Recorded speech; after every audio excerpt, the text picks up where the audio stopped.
पहले लिमिट को हटा देते हैं।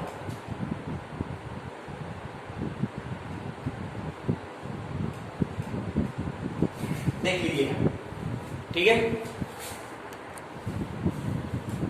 देखिएगा यहां भी करेंगे कि प्रत्येक में अलग अलग लगाएंगे इंटीग्रेशन।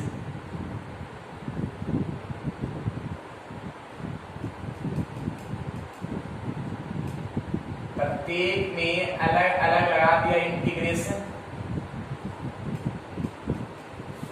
क्लियर है। तो अब इसमें अलग इंटीग्रेशन आ दिया, देखिएगा यहाँ पे तो क्या हुआ u इंटू v का, ये अलजेब्रिक हो गया, ये हुआ एक्सपोनेंशियल, तो बाई पार्ट का फॉर्मूला का सेट होगा।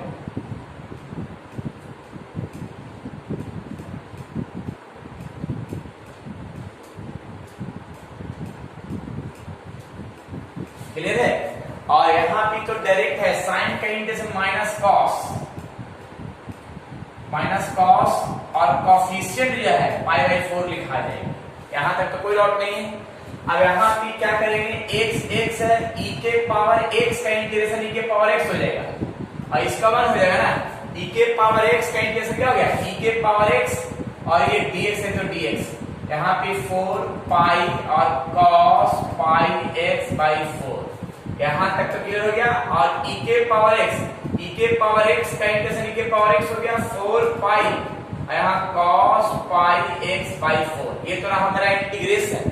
ये सिर्फ क्या गया इंटीग्रेशन, लिमिट पुट करना है। देखिएगा लिमिट कैसे पुट करते हैं, ध्यान दिएगा अकॉर्डिंग टू क्वेश्चन।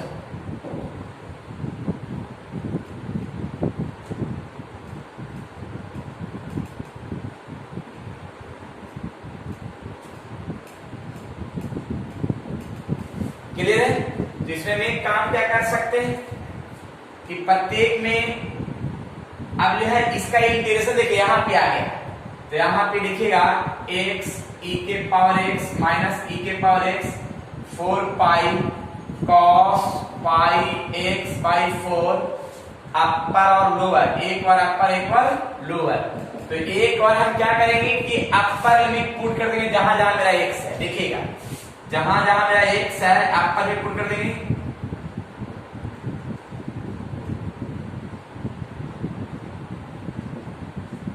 माइनस एक बार लोअर में पुट कर देंगे, जीरो से हमने पुट कर देंगे, तो यहाँ जीरो हो गया e के पावर 0 और 4 पाई cos 0।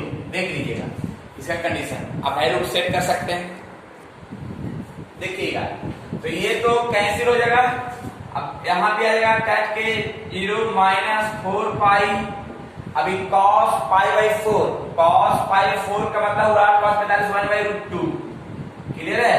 अब यहाँ पे देखिएगा ये कर देगा माइनस किसी भी नंबर के पावर 0 का वैल्यू कितना होगा 1 हो जाएगा, किसी भी नंबर के पावर 0 का वैल्यू क्या होगा 1 होगा, और यहाँ पे cos यानी 4 पाई।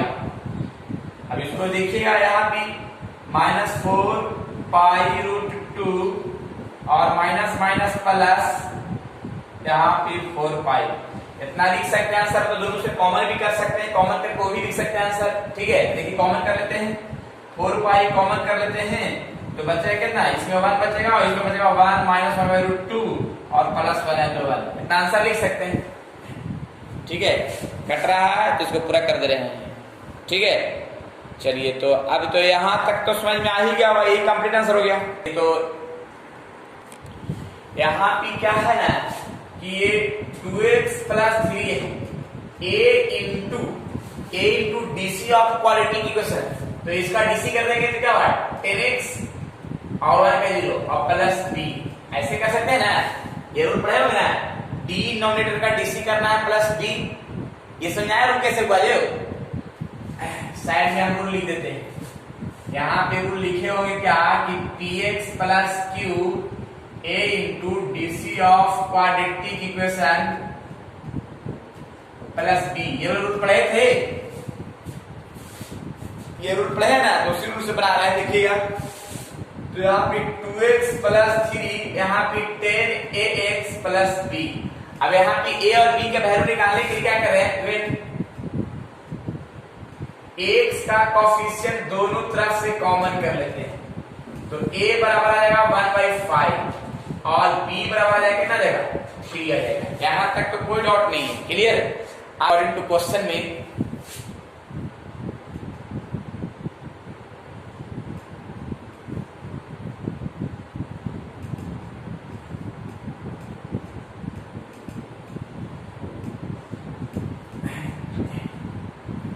नहीं लिमिट नहीं, पहले लिमिट नहीं, ठीक है। पहले जो है इसका टर्म को सेट करके देखिएगा, पहले 2x प्लस 3 है तो 2x प्लस 3 को पूरा पुट कर देते हैं, a इंटू यहाँ पे a into 10x plus b, यहाँ पे क्या किया 2x प्लस 3 का पूरा पुट कर दिया मैंने, और डिवाइड में क्या लिखा हुआ 5x स्क्वायर प्लस 1 यहाँ पे dx, दोनों को हम सेपरेट डिवाइड कर दें कांस्टेंट टर्म को बाहर करते हुए, देखिएगा तो यहाँ पे कांस्टेंट टर्म को बाहर करते हुए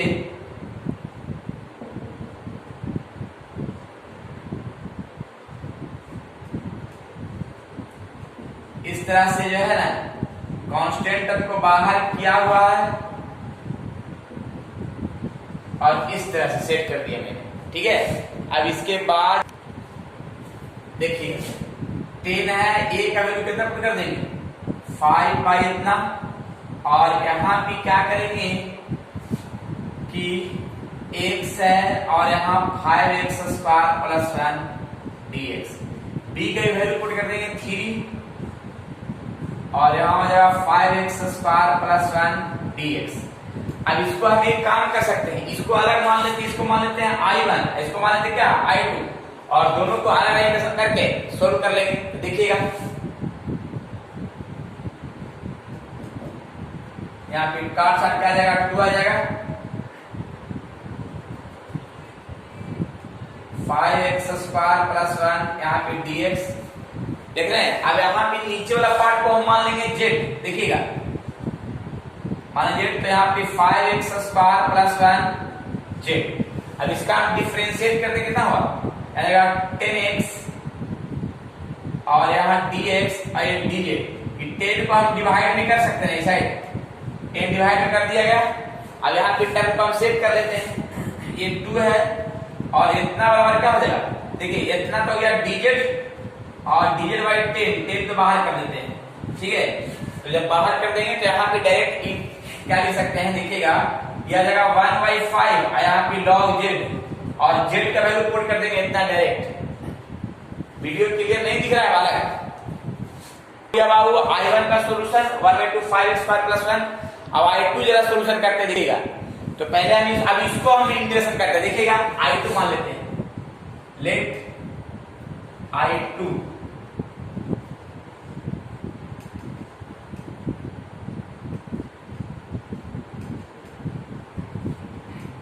देखिएगा, तो यहाँ पे क्या करेंगे कि कॉन्स्ट यहाँ पे x कोएफिशिएंट कॉमन कर लेते हैं, जब x स्क्वायर का कोएफिशिएंट कॉमन कर लेंगे तो यहाँ पे जरा टर्म सेट होगा 1/5 dx, ठीक है, यहाँ 3/5 हो गया। अब यहाँ पे एक काम क्या कर सकते हैं, x स्क्वायर प्लस और यहाँ पे स्क्वायर रूट कर लेते हैं, क्या करते हैं स्क्वायर और रूट, ठीक है। तो x square plus a square, x square plus a square, तो यहाँ पे 1/a tan inverse x by a, clear. तो ये कहाँ चल जाएगा, ऊपर चल जाएगा और ये रूट बार में कट जाएगा, ठीक है। तो 3/√5 और tan इनवर्स √5x, क्लियर। तो ये तो हो गया बाबू इस सेकंड वाला का। अब इसके बाद सेकंड तो पता लिया है दोनों का, अब यहाँ पे दोनों वैल्यू पुट कर दे रहे हैं, बाकी लिमिट पुट करना होगा, ठीक है। देखिएगा फ्रॉम फर्स्ट थोड़ा सा बड़ा चल गया है, देखिए फर्स्ट में इसका वैल्यू मेरा इतना आ गया है,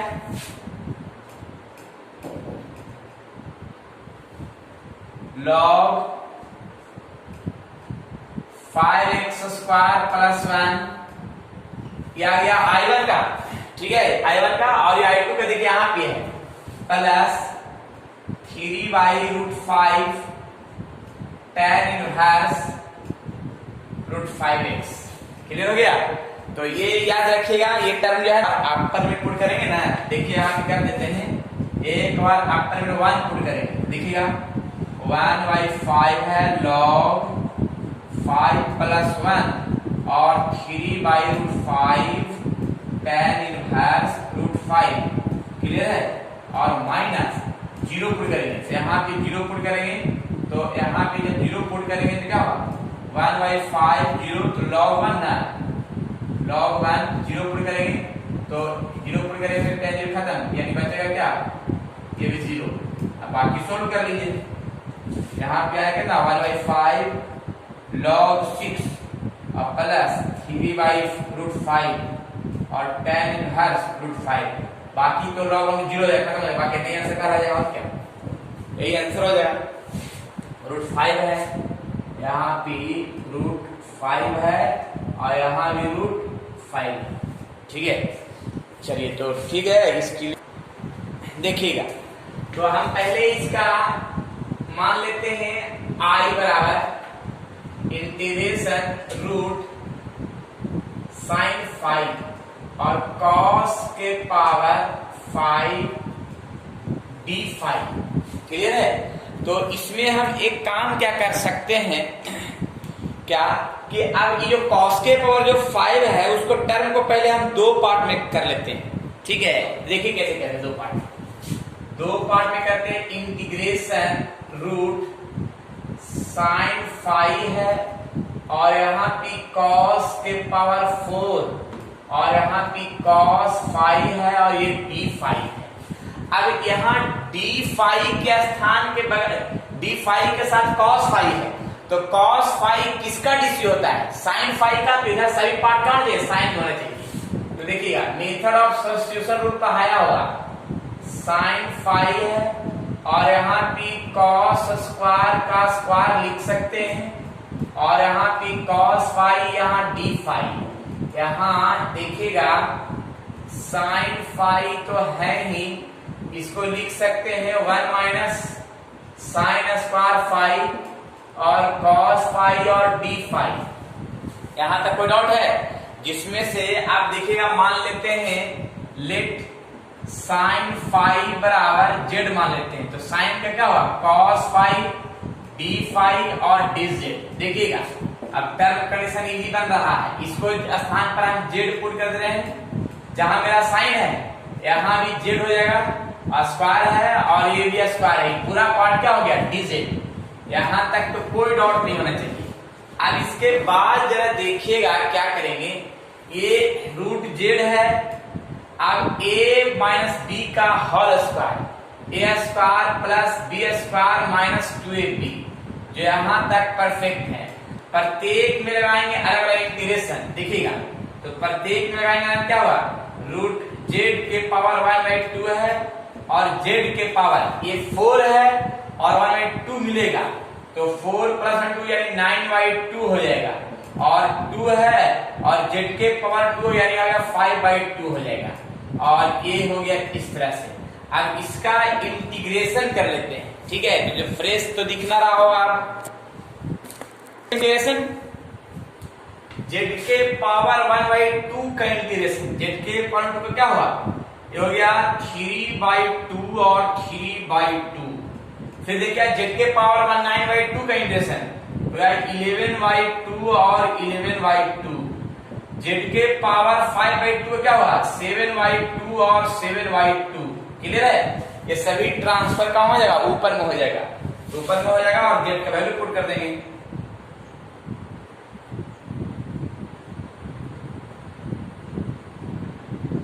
इलेवन बाई 2 और यहाँ होगा 4/7, z के पावर 7/2।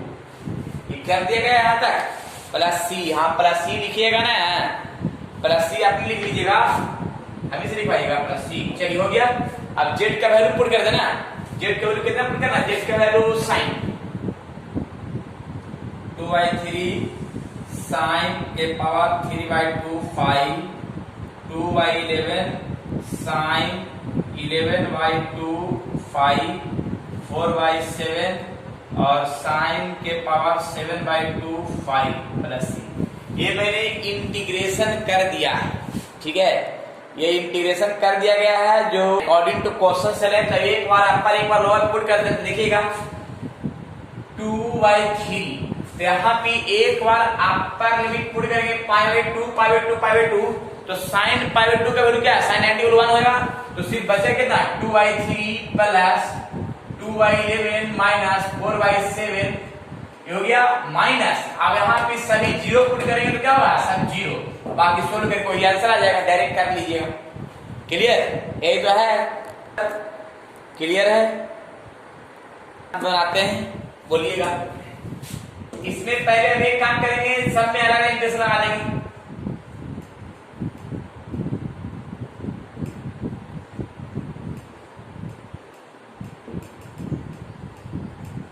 क्लियर है? हाँ, डीएक्स भी लगाते जाएंगे, डीएक्स लगाते जाएंगे, ठीक है ना। अब यहां पे क्या करेंगे, के हो गया या के हो गया एक्सपोनेंशियल, ठीक है। हाँ सही है, देखिएगा यहां पे पहले क्या कर रहे हैं कि इसको मान लेते हैं यू, इसको मान लेते हैं भी, यू इंटू भी के फॉर्म पर बाई पार्ट पे ये बना रहे हैं, ठीक है। बाई पार्ट पे बनेगा, थोड़ा ध्यान से देख लीजिएगा। बाई पार्ट के कंडीशन पर थोड़ा देख लीजिएगा। जो बनाए हैं विद्यार्थी सिर्फ ये वाला लाइन फिक्स, ठीक है ना। अब यहां पे देखिएगा 1/x तो फिक्स है, e के पावर 2x का इंटीग्रेशन e के पावर 2x, लेकिन कोफिशिएंट 2, क्लियर है। और 1/x का इंटीग्रेशन, 1/x का इंटीग्रेशन क्या होगा, माइनस 1/x स्क्वायर, 1/x का integration minus 1/x square, i के पावर x का इंटीग्रेशन के पावर x कोफिशिएंट क्या हो जाएगा 2 और इनटू dx, क्लियर है। और बगल वाला लाइन जो लिखा हुआ वो सही है, सही रह जाएगा।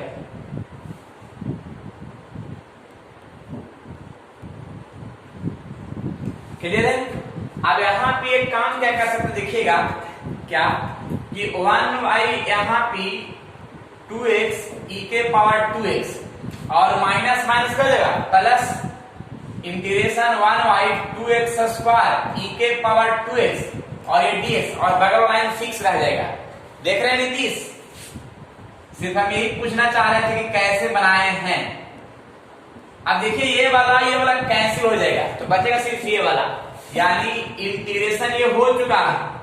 अब सिर्फ क्या करना है, लिमिट पुट करना है। अब सिर्फ क्या करना है, लिमिट पुट कर देना।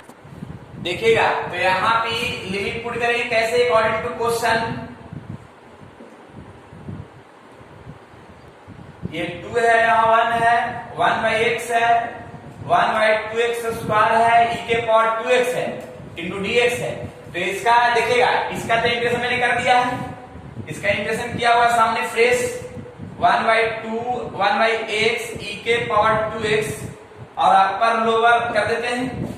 तो एक बार अपर लिमिट और एक बार लोअर लिमिट पुट कर देंगे। देखिएगा एक बार अपर लिमिट पुट कर देते हैं, माइनस एक बार लोअर लिमिट पुट कर देंगे, क्लियर है। और बाकी अब आंसर आ जाएगा, देख लीजिए एक आंसर होगा बाबू 1/2, एक और अपर माइनस एक और लोअर, तो यहाँ पे 1/2 e के पावर 4 माइनस e के पावर 2, कंप्लीट आंसर। देख लीजिएगा एक तो है कंप्लीट आंसर। इसको मानते हैं log x बराबर हम z मान लेते हैं, तो log x का डिस्यू 1/x, यहाँ dx और अगर dz। देखिए तो ध्यान से, तो इतना बाई इतना क्या हो जाएगा dz और इतना कोई क्या होगा z। देख रहे हैं, तो यहाँ 1/z आ गया, और z क्या होता है log z, और z का जो है वैल्यू जो सामने लिखा हुआ log x, क्लियर। मैंने इंटीग्रेशन कर दिया है, अब लिमिट खाली पुट करना है। कितना इजी था, नहीं ये हमेशा पूछते रहता है सीबीएसई बोर्ड में। अब हो सकता है क्या कि बिहार बोर्ड में भी हमेशा पूछ ही दे, तो इसलिए क्वेश्चन को एकदम क्लियर बनाते रहिए। अब जरा देखिएगा, एक बार अपर एक बार लोअर पुट कर दे रहे हैं, देखिएगा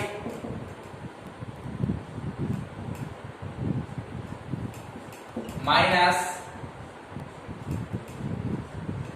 क्लियर यही है। अब टर्म को सेट करिए, लॉग लगा हुआ है, लॉग लगा हुआ है, माइनस में तो डिवाइड में होगा,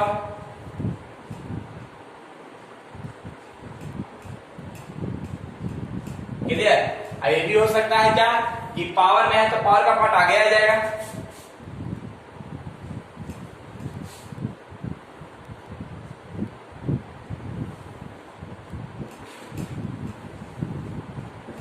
log e से log e कैसे बचे, ऐसे क्या log 2 बचेगा, ये कंप्लीट आंसर हो गया, देख लिए, समझ में आया कुछ? पूरा के पूरा बना लोगे, क्योंकि जिस तरह से तुम लोग क्लियर सीखा है ये एच के रूप में रहेगा। मैंने कुछ आज जो है डिफिनिट इंटीग्रेशन का कुछ क्वेश्चन बताया, उसका प्रैक्टिस करवाया है। इसी तरह से अगर और भी इसका डिटेल से जानकारी प्राप्त करना चाहते हैं तो मेरा लाइव क्लास कीजिए, और लाइव क्लास करके टोटल डीपली जानकारी प्रत्येक टॉपिक वाइज का डीपली जानकारी लीजिए। तो इसी प्रकार से जो है ना, अगर कोई विद्यार्थी जुड़ना चाहते हैं लाइव क्लास में तो डिस्क्रिप्शन नंबर दिया हुआ है, उससे कांटेक्ट कीजिए और लाइव क्लासेस ज्वाइन कीजिए। फिर नेक्स्ट क्लास में आते हैं नए थ्योरी के साथ। जब तक के लिए आप लोग जो है मेहनत करते रहे।